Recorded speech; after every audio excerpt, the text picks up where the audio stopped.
Hello दोस्तों। आ गया revision time. Exam बहुत नज़दीक है, रिवीजन बहुत ज़्यादा करना है। एग्ज़ाम एसआई और बीपीएससी, सीडीपीओ, यूपीएससी ये सब एग्ज़ाम बहुत नज़दीक है और रिवीजन बिल्कुल भी नहीं हुई है। तो आइए आज हम रिवीजन करते हैं जनवरी 2021 के करंट अफेयर को। फटाफट रिवीजन करेंगे और उसके बाद जीके जीएस के लिए भी वीडियो अपलोड किया जाएगा और उसका भी रिवीजन किया जाएगा। आज हाउस वाइफ हैं या कामकाजी हैं जिसके चलते आपको टाइम नहीं मिलता पढ़ने का, तो आप मेरी वीडियो को फॉलो कर सकते हैं। ब्लॉग विथ नीलम को सब्सक्राइब कर सकते हैं, जिसमें हम डेली रिवीजन के वीडियो अपलोड करेंगे और आप सिर्फ काम करते हुए उस वीडियो को एक दो बार सुन लीजिए, आपको अच्छा खासा रिवीजन हो जाएगा। आइए आज हम रिवीजन करते हैं सक्सेस मिरर के राष्ट्रीय घटना संग्रह को। जो इम्पोर्टेंट टॉपिक है हम उससे रिवीजन करेंगे एग्जाम की दृष्टि से, जो मेन टॉपिक है। चलिए आज पढ़ते हैं। सुप्रीम कोर्ट ने तीनों कृषि कानूनों को के अमल पर लगाई रोक। सुप्रीम कोर्ट केंद्र सरकार द्वारा लाए गए तीनों कृषि कानूनों को अमल पर रोक लगा दी है। 12 जनवरी 2021 को सुप्रीम कोर्ट ने किसानों के मुद्दे को समाधान के लिए कमेटी गठन करने का आदेश दिया था।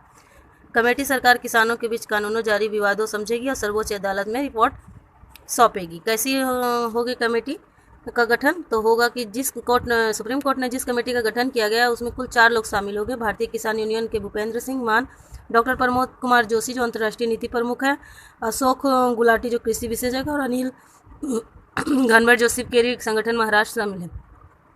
उसके बाद है प्रवासी बच्चों को नियंत्रण शिक्षा के लिए दिशा निर्देश।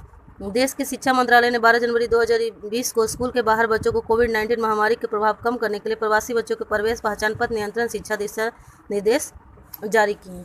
फिर है सुप्रीम कोर्ट ने सेंट्रल विस्टा प्रोजेक्ट को दी मंजूरी। सुप्रीम कोर्ट ने 5 जनवरी 2021 को सेंट्रल विस्टा प्रोजेक्ट को मंजूरी दी है। कोर्ट ने कहा कि सरकार नए संसद भवन के समेत अनेक निर्माण कर सकती है। सेंट्रल विस्टा प्रोजेक्ट क्या है? सेंट्रल विस्टा प्रोजेक्ट के तहत नए संसद परिसर का निर्माण किया जाना है, जिसमें 876 सीट वाली लोकसभा, 400 सीट वाली राज्यसभा और 1224 सीट वाले सेंट्रल हॉल बनाया जाएगा। इसके बाद आ गया प्रधानमंत्री ने लाइट हाउस परियोजना के किया शुभारंभ। प्रधानमंत्री नरेंद्र मोदी ने 1 जनवरी 2021 को वीडियो कॉन्फ्रेंस के माध्यम से 6 राज्यों में 6 स्थानों पर global housing technology channel India के तहत लाइट हाउस प्रोजेक्ट हल्के मकान से जुड़ी परियोजना के आधार के शिला रखी। प्रोजेक्ट के तहत गरीबों के लिए अधिक लचीले, किफायती और आरामदायक मकान बनाए जा रहे हैं। एलएससीपी के निर्माण इंदौर मध्य प्रदेश, राजकोट गुजरात, चेन्नई तमिलनाडु, रांची झारखंड और अगरतला त्रिपुरा लखनऊ उत्तर प्रदेश में किया जा रहा है। इन शहरों में एक वर्ष में हजारों घरों का निर्माण किया जाएगा। उसके बाद आता है पीएम मोदी ने 120 किसान रेल को दिखाई हरी झंडी। प्रधानमंत्री नरेंद्र मोदी ने 28 दिसंबर 2020 को वीडियो कॉन्फ्रेंस के माध्यम से 120 किसान रेल को हरी झंडी दिखाकर रवाना किया। यह रेल संगोला महाराष्ट्र से शालीमार पश्चिम बंगाल के बीच परिचालित हुई। ये रेल अपने साथ फूलगोभी, बंद गोभी, शिमला मिर्च, सहजन, मिर्च, प्याज जैसी सब्जियों के साथ साथ अंगूर, संतरा, अनार, केला, सेव इत्यादि लेकर पहुंची। पहली किसान रेल 7 अगस्त 2020 को देवलाली से दानापुर के बीच चलाई गई थी, जिसे आगे मुजफ्फरपुर तक बढ़ा दिया गया था। दूसरा राष्ट्रीय युवा संसद महोत्सव 2021। 12 जनवरी 2021 को दूसरे राष्ट्रीय युवा संसद महोत्सव का समापन संसद के सेंट्रल हॉल में हुआ। प्रधानमंत्री नरेंद्र मोदी ने इस महोत्सव का समापन कार्यक्रम संबोधित किया। 23 लाख युवाओं ने भाग लिया। जिला स्तर पर युवा संसद 24 से 29 दिसंबर 2020 का आयोजन किया गया। इसमें लगभग 2.34 लाख युवाओं ने भाग लिया। इसके बाद 1 से 5 जनवरी 2021 तक वर्चुअल माध्यम से राज्य के युवा संसदों के द्वारा इसका अनुसरण किया गया। आगे बढ़ते हैं। देश के 146 राष्ट्रीय उद्यान और अभयारण्यों को प्रभावशीलता मूल्यांकन जारी। पर्यावरण, वन और जलवायु परिवर्तन मंत्री प्रकाश जावड़ेकर ने 11 जनवरी 2021 को देश के 146 राष्ट्रीय उद्यान और वन्यजीव अभयारण्यों का प्रबंधन प्रभावशीलता मूल्यांकन जारी किया। वर्तमान में देश में 903 संचारित क्षेत्रों का नेटवर्क है। चलिए आगे बढ़ते हैं।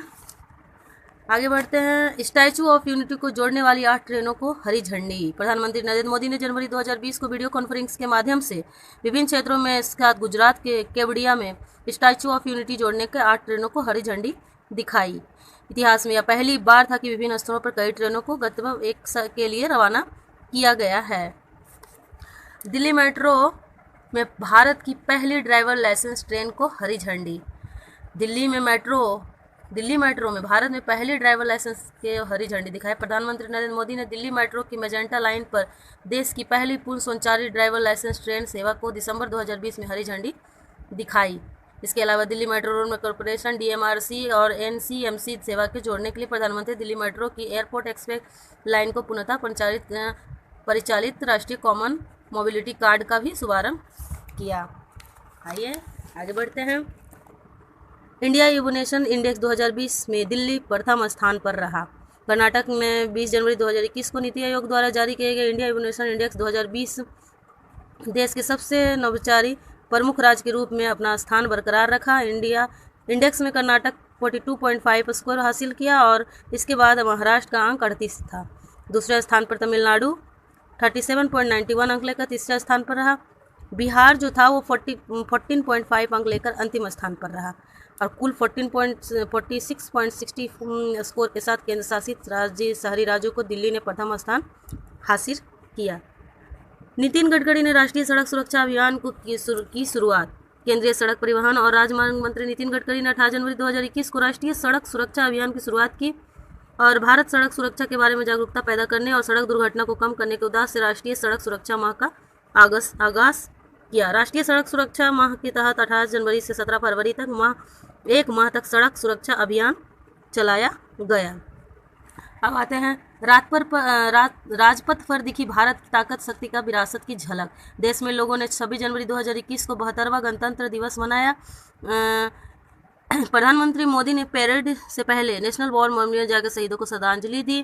परेड का समापन एकल राइफल विमान को फ्लाई फास्ट के साथ हुआ। इसने आसमान में 900 किलोमीटर घंटा की रफ्तार से वर्टिकल चढ़ की परफॉर्मेंस बनाई। इस स्वर्ण चक्र विजेता ग्रुप कैप्टन हरकिरत सिंह ने उड़ाया। उनके साथ 17 squadron commanding officer squadron leader Kislat Kant ने इस परेड में कोई भी मुख्य अतिथि नहीं था। आईटीबीपी ने लद्दाख में 17,000 फीट का ऊंचाई पर -25 डिग्री सेल्सियस तापमान में गणतंत्र दिवस मनाते हुए जवानों को वीडियो शेयर किया। बांग्लादेश के सशस्त्र बलों ने टुकड़ी ने इस परेड में हिस्सा लिया। अब आगे बढ़ते हैं। अब आगे हम लोग पढ़ते हैं नियुक्तियों से संबंधित जो इम्पोर्टेंट नियुक्ति थी जनवरी में। वो जनवरी 2021 में भारतीय मूल के डॉक्टर राज अय्यर अमेरिकी सेना office of the secretary of the army के पहले मुख्य सूचना अधिकारी नियुक्त हुए। सुबोध कुमार जायसवाल जो वरिष्ठ IPS अधिकारी हैं। सुबोध कुमार जायसवाल 8 जनवरी 2021 को केंद्रीय औद्योगिक सुरक्षा बल के नए महानिर्देशक के रूप में कार्यभार किया।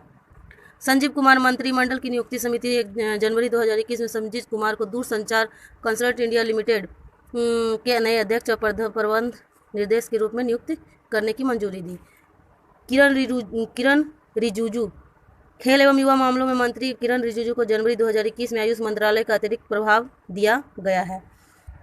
उसके बाद है अभिषेक यादव। भारत के पूर्व स्ट्राइकर अभिषेक यादव खेल निकाय के जनवरी 2021 में पद्मानुक्रम के एक नया पद बनाने का फैसले के बाद में ऑल इंडिया फुटबॉल फेडरेशन को पहला उप महासचिव नियुक्त किया गया है।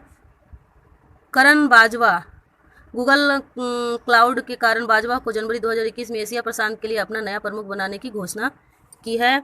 उसके बाद है लेफ्टिनेंट जनरल शांतनु दयाल को नया deputy chief of the army staff चुना गया है। फिर है आशीष पेठे जेम एंड ज्वेलरी उद्योग के राष्ट्रीय शीर्ष संस्था All India Gems and Jewellery Council जनवरी 2021 में आशीष पेठे को अध्यक्ष और सईम मेहरा को उपाध्यक्ष नियुक्त किया गया है। उसके बाद है संजय कपूर को जनवरी 2021 में अखिल भारतीय शतरंज संघ का नया अध्यक्ष चुना गया। फिर है जस्टिस पंकज मित्तल को 4 जनवरी 2021 को केंद्र शासित प्रदेशों को जम्मू कश्मीर और लद्दाख के कॉमन हाई कोर्ट का नया मुख्य न्यायाधीश नियुक्त किया गया। उमेश सिन्हा को भारतीय निर्वाचन आयोग का उप चुनाव आयुक्त नियुक्त किया गया। सुनीत शर्मा जो केंद्रीय मंत्रिमंडल की नियुक्ति समिति ने सुनीत शर्मा को रेलवे बोर्ड के अध्यक्ष एवं CEO सहित रेल मंत्रालय का पदेन प्रमुख सचिव के रूप में नियुक्त करने की मंजूरी दी। सोमा मंडल 1 जनवरी 2021 को स्टील अथॉरिटी इंडिया लिमिटेड के नए अध्यक्ष का पदभार ग्रहण किया। के सिवान को 2021 में इसरो के अध्यक्ष के सिवान का कार्यकाल 1 वर्ष बढ़ाने की मंजूरी दी गई है।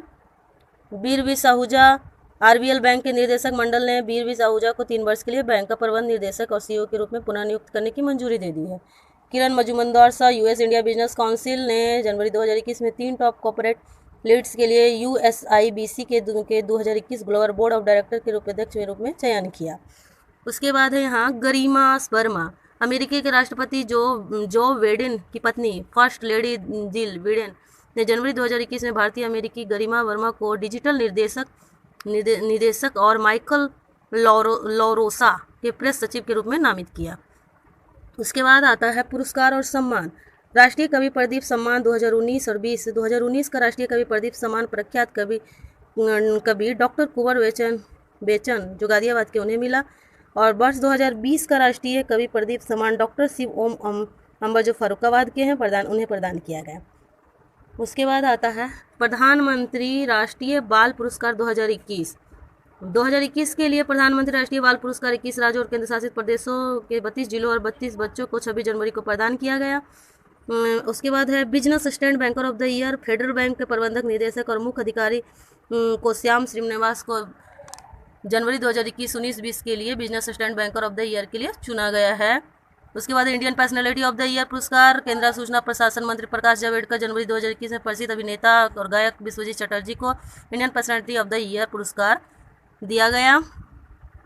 उसके बाद आता है एम भुवनेश्वर को लगातार तीसरी बार जीता गया कार्यकल्प पुरस्कार। भुवनेश्वर स्थित अखिल भारतीय आयुर्वेदिक संस्थान एम्स के जनवरी 2021 में तीसरी बार पुरस्कार अपने नाम किया है।